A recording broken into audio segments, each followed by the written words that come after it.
আজ অর্থাৎ মঙ্গলবার সকালে সল্টলেকে সিজিও কমপ্লেক্সের সামনে থেকে দুটি বাচ্চা উদ্ধার হয়। একটি বাচ্চার বয়স আনুমানিক 6 এবং আরেকজনের বয়স আনুমানিক 9 বছর।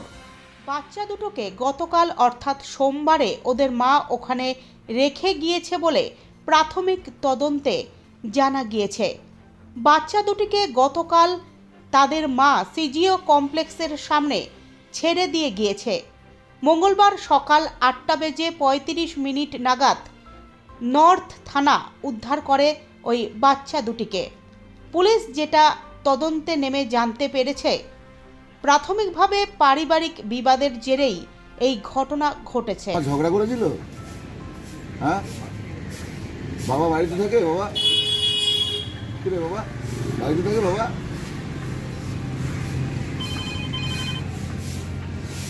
তোদের বাড়ি দিয়ে আসবো, চিন্তা করিস না।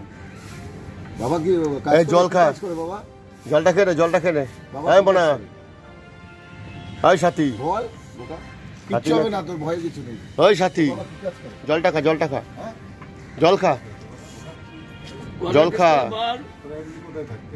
জল খা। হ্যাঁ, আমি কোথায় থাকি? বাড়ি পৌঁছে দেবে বাবা, ভাইয়ের কিচ্ছু নেই, স্যার কিছু বলবে না।